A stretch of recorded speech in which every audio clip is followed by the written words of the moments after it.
எல்லாரும் சேர்ந்தாப்புல பிரார்த்தனை பண்ணீங்க. எல்லாருக்காகவும் சேர்த்துதான் அர்ச்சனை லோகக்ஷேமாபிவிருத்தம் பக்த மகாஜனானாம் சர்வாபீஷ்ட சர்வகாரிய தேமங்கள பிராப்தர்த்தாம் ராகு கேது தோஷ நிவர்த்தர்த்த சமஸ்த மங்களாவாப்தர்த்தம் சர்வாபீஷ்ட சர்வகாரிய ஜெயமங்கள பிராப்தர்த்தம் ஸ்ரீ சுவர்ணராஜ சுவாமி நம வஞ்சலவல்லி நாயகா சமேத ஸ்ரீனிவாச சுவாமி நம நாமார்ச்சனம் நமஹ ஓம் विष्णु सभाज नमः ओम निखिलेशाय नमः ओम नरसिंहाय नमः ओम निखिलेशाय नमः ओम निखिलेशाय नमः ओम भयनाशनायकाय नमः यजमान स्वरूपाय नमः प्रवक्ताय नमः स्वागताय नमः विद्याय नमः पुरुषाय नमः नारायणाय नमः पक्षिराज ब्रह्मणे नमः ओम பக்கிராஜ் என்று பேரு, கல்கருடைய பேரு, வைணவ என்று பேரு.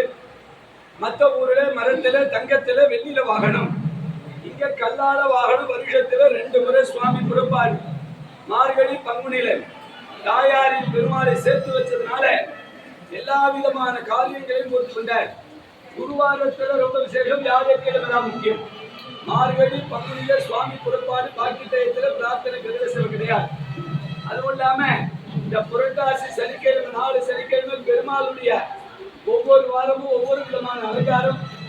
போன வாரம் புஷ்பங்கி, இந்த வாரம் முத்தங்கி, அடுத்த வாரம் புஷ்பங்கி தான், அதுக்கு அடுத்த வாரம் புஷ்பங்கி.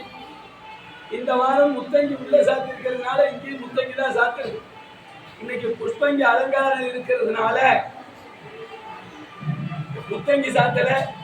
அதே டயத்துல பெருமாளுக்கு அன்னக்கூட உற்சவம் நடக்கும்போது தரிசனம் பண்ண முடியாது, மூலவரை பார்க்க முடியாதுங்கிறதுனால கருடன் அன்னக்கூட உற்சவம் நடக்கிறது. நீங்க எல்லாம் சேவிக்கிறோம் அத்தனை பேருக்கும் வீட்டுல என்னைக்குமே அன்னம் தரித்திரமே இருக்கக்கூடாது.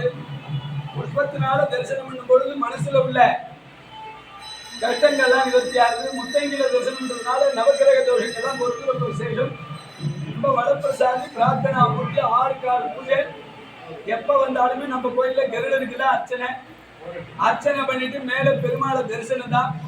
அதுவும் இல்லாம இன்னைக்கு இந்த 4 சனிக்கிழமை தான் மூலவருடைய பாதம் பார்க்கலாம். அதனால பாத தரிசனத்துக்காக உற்சவமூர்த்தி வெளியில போன வாரம் கருடாழ்வார் சன்னில இருந்தா, இந்த வாரம் நவராத்திரிங்கிறதுனால கொலு மண்டபத்தில் இருக்கார். கொலு மண்டபத்துல தான் அர்ச்சனை, பெருமாளையும் கருடனையும் தரிசனம் தான் ரொம்ப விசேஷம். தத்புருஷாய வித்மஹே